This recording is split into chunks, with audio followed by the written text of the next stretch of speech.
صحت اور بیماری انسانی زندگی کے ساتھ ساتھ ہیں. انسان کی زندگی کے کوئی بھی 2 دن ایک جیسے نہیں ہوتے. آج اگر انسان خوش ہے تو کل اداس ہوگا. اگر آج وہ اپنے جسم میں قوت محسوس کر رہا ہے تو کل بیمار ہو سکتا ہے.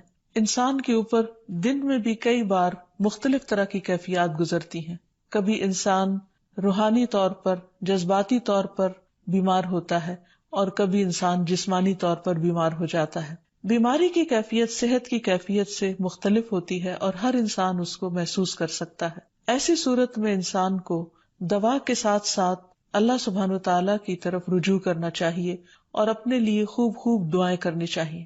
بعض اوقات بیمار خود اپنے لیے دعا نہیں کر سکتا تو بیمار کی عیادت کرنے والے اور بیمار کو دیکھنے والے، اس کے دوست، رشتہ دار، عزیز، اقربا اور ایون ہسپتال کا عملہ مریض کے لیے ایسی دعائیں پڑھ سکتا ہے جو اس کے لیے شفا یابی کا ذریعہ ہو سکتی ہیں. تو بات یہ ہے کہ انسان ہر حال میں اپنے رب کا محتاج ہے اور اسے اپنی ہر ضرورت کے لیے اپنے رب کی طرف رجوع کرنا چاہیے، اور خصوصاً قبولیت کے مواقع پر. رات کا پچھلا پہر اس کے لیے بہت مناسب ہے، جب اللہ سبحانہ وتعالی بندوں کو پکارتے ہیں کہ ہے کوئی جو مجھ سے دعا کرے تو میں اس کی دعا قبول کر لوں، ہے کوئی جو مجھ سے سوال کرے تو میں اس کو جواب دوں، ہے کوئی جو مجھ سے استغفار کرے تو میں اس کو بخش دوں. تو جب انسان بیمار ہو اور خصوصاً اگر ایسی بیماری کا شکار ہو کہ جس میں بظاہر شفا کی کوئی امید نہ ہو، تو اسے اور بھی زیادہ خشوع و خضوع کے ساتھ اور ایسے اوقات میں اللہ تعالیٰ کی طرف رجوع کرنا چاہیے کہ جلد از جلد صحت یابی ہو سکے. اور اس سلسلے میں کبھی بھی انسان کو اللہ تعالیٰ سے مایوس نہیں ہونا چاہیے. پھر یہ بات یاد رہے کہ جب انسان دعا کرے تو اس سے پہلے اللہ سبحانہ وتعالیٰ کی تعریف کے کلمات کہنا نہ بھولے. تو آئیے آج ہم آپ کو دعا کرنے سے پہلے کچھ نئے کلمات بتائیں گے جو اللہ سبحانہ وتعالیٰ کی حمد و ثنا پر مبنی ہے.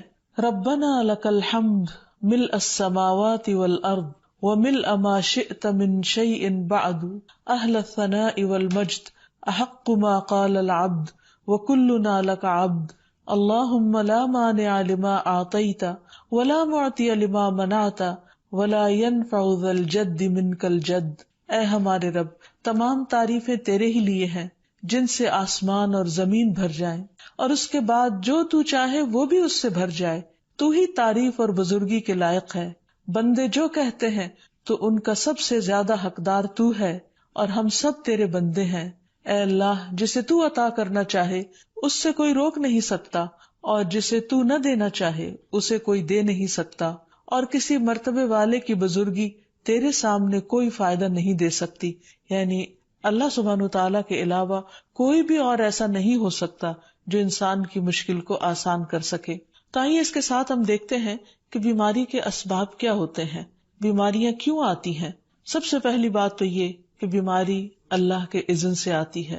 جب تک اللہ سبحانہ وتعالیٰ کا اذن نہ ہو انسان پر کوئی کسی قسم کی مشکل آ نہیں سکتی. قرآن مجید میں آتا ہے ما اصاب من مصیبت الا باذن اللہ.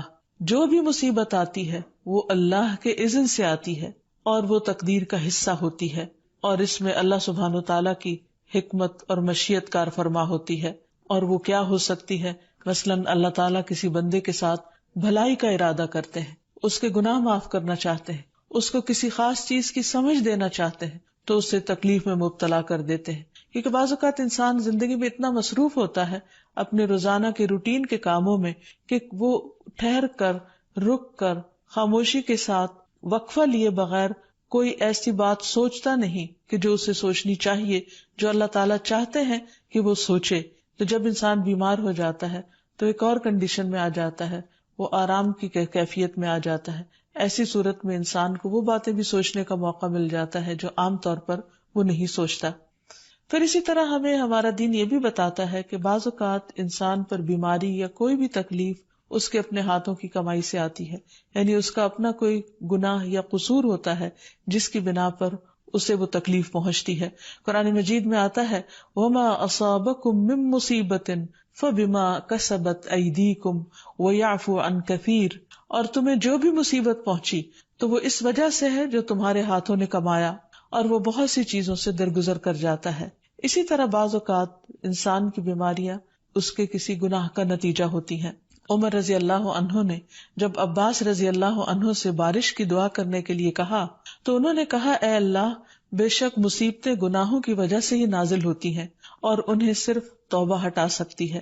پھر اسی طرح ایک اور روایت میں آتا ہے، رسول اللہ صلی اللہ علیہ وسلم نے فرمایا، جب بھی کسی رگ یا آنکھ کو نقصان پہنچتا ہے تو وہ کسی نہ کسی گناہ کی وجہ سے ہوتا ہے، لیکن جو تکالیف اللہ تعالیٰ ویسے ہی ٹالتا رہتا ہے وہ کہیں زیادہ ہو جاتی ہیں۔ پھر اسی طرح بعض بیماریاں انسانوں کے اعلانیہ گناہوں کی وجہ سے بھی ہوتی ہیں، جیسے کہ ایک حدیث میں آتا ہے، جب کسی قوم میں بدکاری عام ہو جاتی ہے اور وہ اعلانیہ اس کا ارتکاب کرتے ہیں تو ان میں طاعون اور ایسی مختلف بیماریاں پھیل جاتی ہیں جو کہ ان سے پہلے گزرے ہوئے لوگوں میں نہ تھی۔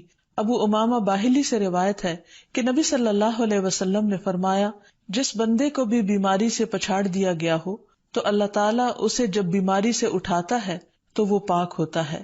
تو یہ ایک حقیقت ہے کہ انسان کے گناہ اس کے لیے مشکلات کا سبب بنتے ہیں۔ امام ابن القیم الجوزیہ لکھتے ہیں، ان کی ایک مشہور کتاب ہے الداء والدواء، بیماریاں اور علاج، اس میں وہ کہتے ہیں کہ کوئی بھی گناہ ایسا نہیں کہ جس کے اثرات نہ ہوں۔ انسان سے چھوٹی یا بڑی جو بھی کوئی غلطی صادر ہوتی ہے اس کے نتیجے میں کچھ نہ کچھ اثرات اس کی زندگی پر ضرور پڑتے ہیں۔ ہاں، اگر اللہ تعالیٰ معاف کر دے تو وہ اور بات ہے، ورنہ ہر گناہ کی ایک تاثیر ہوتی ہے، اور ان تاثیرات میں سے ایک چیز یہ ہے کہ انسان مختلف قسم کی بیماریوں میں مبتلا ہو جاتا ہے۔ اسی لیے ہم دیکھتے ہیں کہ جب انسان بیماری میں مبتلا ہوتا ہے تو اللہ تعالیٰ اس بیماری کو اس کے گناہوں کا کفارہ بنا دیتے ہیں۔ جیسے حدیث میں آتا ہے کہ جس مسلمان کو کانٹا چبھے یا اس سے زیادہ کوئی تکلیف پہنچتی ہے تو اللہ تعالیٰ اس کے ذریعے اس کے گناہوں کو اس طرح دور کر دیتا ہے جس طرح درخت سے اس کے پتے جھڑتے ہیں۔ تو اس سے ہمیں یہ پتہ چلتا ہے کہ بیماریوں کے آنے کے مختلف اسباب ہوتے ہیں۔ بیماری بہرحال جس بھی وجہ سے آئے، لیکن اصل چیز دیکھنے کی یہ ہے کہ مومن کا رویہ کیا ہے۔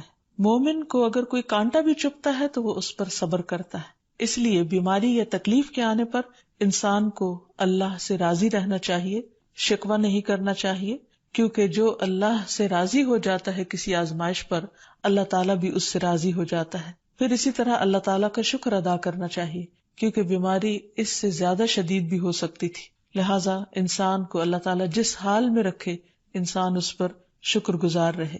پھر یہ کہ انسان کسی بھی بیماری میں کسی بھی قسم کی ہو اور زندگی کے کسی بھی حصے میں ہو، اس میں مایوس نہ ہو، پر امید رہے کہ بیماری دور ہو جائے گی۔ پھر اسی طرح اگر بیماری طول پکڑ جائے تو انسان کو گھبرانا نہیں چاہیے، کیونکہ ہر گزرنے والا لمحہ انسان کے درجات میں اضافے کا سبب بنتا ہے اور اس کے گناہ مسلسل جھڑتے چلے جاتے ہیں حتیٰ کہ انسان بالکل پاک صاف ہو جاتا ہے۔ پھر اسی طرح انسان کو بیماری کی حالت میں دوسروں سے شکوے شکایات نہیں کرنی چاہیے، کیونکہ بیماری اللہ کے اذن سے آتی ہے، اور جب انسان ہر ایک کے آگے رونے لگتا ہے تو گویا وہ اللہ تعالیٰ کا شکوہ کر رہا ہوتا ہے، جو چیز اللہ تعالیٰ کو پسند نہیں۔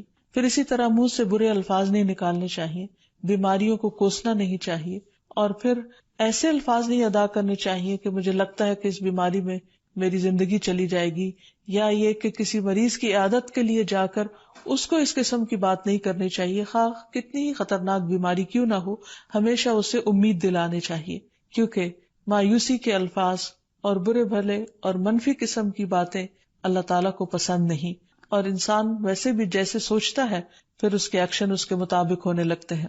اب یہ ہے کہ انسان بیماری میں دوا ضرور کرے، کیونکہ حدیث میں آتا ہے کہ اللہ تعالیٰ نے کوئی بیماری ایسی نہیں اتاری جس کے لیے دوا نہ اتاری ہو۔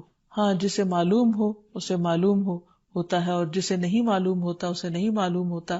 بعض اوقات اللہ تعالیٰ ڈاکٹر کے دل میں ڈال دیتا ہے اور اس کا علاج اس کو سمجھ میں آ جاتا ہے، اور بعض اوقات وہ بیماری لا علاج ہوتی ہے، حالانکہ اس کا علاج موجود ہوتا ہے مگر کسی کو بھی علاج سمجھ میں نہیں آتا۔ بہرحال نوعیت کچھ بھی ہو تو علاج ضرور کراتے رہنا چاہیے، اور کبھی مایوس نہیں ہونا چاہیے کہ اس بیماری کا علاج ہو نہیں سکتا، نہیں، ایک کے بعد ایک کوشش انسان کرتا رہے، اور جب اللہ کا اذن ہوگا بیماری دور ہو جائے گی۔ اور اس کے ساتھ ساتھ انسان یہ بھی یقین رکھے کہ شفا اللہ کے ہاتھ میں ہے، کسی ڈاکٹر کے ہاتھ میں نہیں، کسی انسان کے ہاتھ میں نہیں، کیونکہ جب تک اللہ کا اذن نہ ہو شفا نہیں ہو سکتی، خواہ کوئی کتنا بھی بڑا ڈاکٹر کیوں نہ ہو۔ اسی لیے نبی صلی اللہ علیہ وسلم کی دعاؤں کے آخر میں آتا ہے کہ لا شفا الا شفاؤک، کوئی شفا نہیں مگر تیری ہی شفا، یعنی جو اللہ سبحانہ وتعالی اپنے بندے کو شفا عطا کرے۔ پھر اسی طرح یہ ہے کہ حضرت ابراہیم علیہ السلام نے اللہ سبحانہ وتعالی کے بارے میں فرمایا تھا کہ وَإِذَا مَرِضْتُ فَهُوَ يَشْفِينِ، کہ جب میں بیمار ہوتا ہوں تو وہی مجھے شفا دیتا ہے، یعنی اللہ تعالیٰ ہی اس بیماری کو دور کرتا ہے۔ اسی طرح ایک اور روایت سے بھی پتہ چلتا ہے کہ شفا دراصل اللہ سبحانہ وتعالیٰ کے ہاتھ میں ہے۔ حضرت عائشہ سے مروی ہے کہ رسول اللہ صلی اللہ علیہ وسلم دم کیا کرتے تھے اور یہ دعا پڑھتے تھے، امسح البأس رب الناس بیدک الشفاء لا یکشف الکرب الا انت، اے لوگوں کے رب تکلیف کو دور کر دے، تیرے ہی ہاتھ میں شفا ہے، تیرے سوا اس کو دور کرنے والا اور کوئی بھی نہیں۔ پھر اسی طرح انسان جب کسی بیمار کی عیادت کے لیے جائے تو اس پر بھی دعا پڑھے اور اس کے لیے دعا کرے۔ رسول اللہ صلی اللہ علیہ وسلم نے فرمایا، جو مسلمان کسی ایسے بیمار کی عیادت کے لیے اس کے پاس آئے جس کی موت کا وقت قریب نہ آیا ہو اور 7 مرتبہ یہ پڑھے، اسأل اللہ العظیم رب العرش العظیم ان یشفی فلانا من وجعہ، میں اس عظمت والے اللہ سے سوال کرتا ہوں جو عرش عظیم کا رب ہے کہ فلاں کو اس کی تکلیف سے شفا عطا فرمائے، تو اللہ عز و جل اسے شفا عطا فرما دیتا ہے۔ اور پھر ہم دیکھتے ہیں کہ تمام انبیاء اپنی بیماریوں میں، تکلیفوں میں اللہ تعالیٰ کو پکارتے تھے، جیسا کہ ایوب علیہ السلام کی دعا قرآن مجید میں آتی ہے۔ اور ایوب جب اس نے اپنے رب کو پکارا کہ بے شک مجھے تکلیف پہنچی ہے اور تو رحم کرنے والوں میں سب سے زیادہ رحم کرنے والا ہے، تو ہم نے اس کی دعا قبول کر لی، بس اسے جو بھی تکلیف تھی اسے دور کر دیا اور اسے اس کے گھر والے اور ان کے ساتھ ان کی مثل اور عطا کر دیے اپنے پاس سے رحمت کے لیے اور ان لوگوں کی یاد دہانی کے لیے جو عبادت کرنے والے ہیں۔ اسی طرح رسول اللہ صلی اللہ علیہ وسلم نے ایک اور موقع پر ایک صحابی عثمان بن ابی عاص الثقفی کو ایک دعا سکھائی۔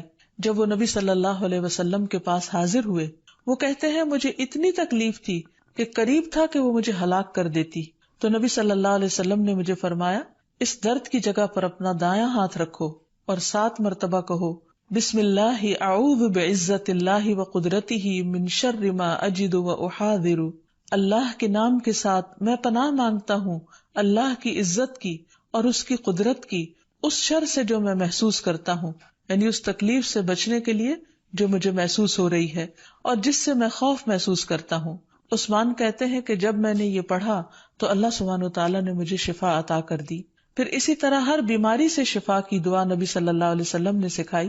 عبداللہ بن عباس سے مروی ہے کہ نبی اکرم صلی اللہ علیہ وسلم نے فرمایا، جب کوئی شخص کسی ایسے مریض کی عیادت کرے جس کی موت کا وقت ابھی قریب نہ آیا ہو اور اس کے پاس 7 مرتبہ یہ دعا پڑھے، اسأل اللہ العظیم رب العرش العظیم ان یشفیک، میں عظمت والے اللہ جو عرش عظیم کا رب ہے اس سے دعا کرتا ہوں کہ وہ تمہیں شفا عطا کرے، تو اللہ تعالیٰ اسے اس مرض سے شفا عطا کر دے گا۔ پھر اسی طرح نبی صلی اللہ علیہ وسلم اگر کسی کو کوئی پھوڑا بنسی ہوتی تو اپنے لعاب دہن کے ساتھ زمین کی مٹی تھوڑی سی لے کر اس درد تکلیف والی جگہ پر لگاتے تو اس سے بھی شفا ہوتی۔ حضرت عائشہ کہتی ہیں کہ جب کسی انسان کے عضو میں کوئی تکلیف ہوتی، پھوڑا یا زخم ہوتا، تو نبی صلی اللہ علیہ وسلم اپنی انگلی اس طرح رکھتے، اور سفیان جو راوی ہیں انہوں نے اپنی شہادت کی انگلی زمین پر رکھی، پھر اسے اٹھا کر فرمایا، بسم اللہ تربت اردنا بریقت بعدنا لیشفى به سقیمنا باذن ربنا، اللہ کے نام کے ساتھ ہماری زمین کی مٹی ہمارے رب کے حکم سے ہم میں سے بعض کے تھوک کے ساتھ ہمارے بیمار کو شفا دی جائے۔